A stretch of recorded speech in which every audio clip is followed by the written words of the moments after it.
मराठी रेसिपीमध्ये आपलं स्वागत आहे। तर बघा मी इथे कवडी लुसलुशीत आंबाड्याची भाजी खुडून आणलेली आहे। बघा स्वच्छ 2 पाण्याने मीठ टाकून स्वच्छ 2 पाण्याने धुवून घेतलेली आहे। त्याचे हे साईडचे जाड देठ काढून टाकायचे आणि आता ही आपल्याला उकडून घ्यायची आहे। तर आपण ही कढईत टाकून उकडून घेऊ स्वच्छ। आता बघा स्वच्छ 2 पाण्याने धुवून घेतलेले आहे। आता आपण उकडून घेऊ। तर बघा ही अर्धा तासापूर्वी मी चण्याची डाळ भिजत टाकली होती, आपल्याला ती पण टाकायची आहे म्हणजे आपली डाळ पटकन शिजून जाईल।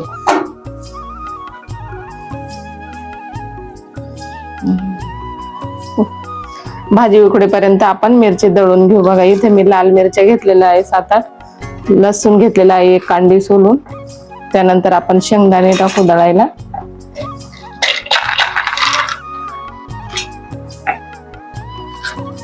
चव येण्यासाठी थोडे जिरे टाकू आणि आता आपण हे मिक्सरला दळून घेऊ।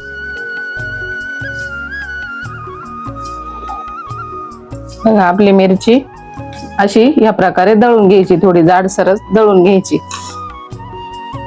तर बघा आपली भाजी मस्त उकडलेली आहे। आता आपण ही एका चाळणीमध्ये टाकून घ्यायची थंड करायला आणि ही गार पाण्याने स्वच्छ धुवून घ्यायची 2 पाण्याने, कारण आंबाड्याची भाजी आंबट असते। सर्व भाज्या शिजल्यानंतर हिरव्यागार दिसतात, पण आंबाड्याचीच भाजी अशी आहे की थोडी लालसर होती, तिचा पूर्ण कलर वेगळा बदललेला दिसतो। बघा आपली भाजी थंड होईपर्यंत आपण येथे कांदा परतत टाकू। आपल्याला कांदा टाकायचा आहे। बघा मी 2 बारीक कांदे चिरून घेतलेले आहे। आता हे कांदा परतेपर्यंत आपण भाजी पिळून घेऊ। बघा आपण ही थंड पाणी टाकून 2 पाण्याने स्वच्छ अशी, कारण ही भाजी ना खूप आंबट असते त्यामुळे ना पाणी टाकून परत पिळून घ्यायची। बघा ही भाजी अशी पिळून घ्यायची, हे पाणी आंबट पाणी काढून टाकायचं। बघा अशी व्यवस्थित पिळून घ्यायची 2 पाण्याने, म्हणजे आपली भाजी आंबट लागणार नाही आणि खायला पण चवदार लागेल। मोकळी करून घ्यायची। आता बघा ह्याप्रमाणे अशी मोकळी करून घ्या। बघा व्यवस्थित मोकळी झालेली आहे। आता आपण कढई ठेवून तेल ठेवलेलं आहे गरम करायला। आपण ही मिरची टाकून घेऊ, आता थोडीशी परतून घेऊ।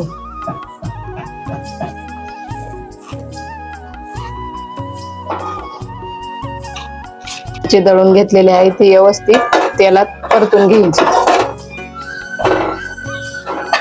परतले आहे बघा आपण हा कांदा पण तेलात परतून घेतलेला आहे। आता हा कांदा आपण व्यवस्थित मिरचीत मिक्स करून घेऊ। बघा ह्याप्रमाणे मिक्स करून घ्यायचा, नंतर आपली भाजी टाकून घ्यायची।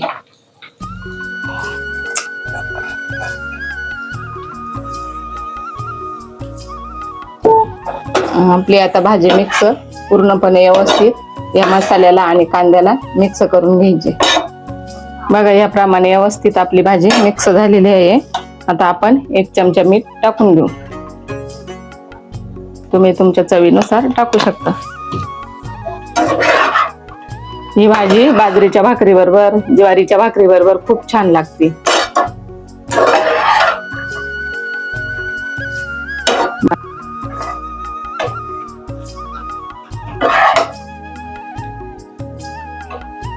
बघा आपली कशी भाजी मस्त झणझणीत आणि किती मस्त तयार आहे।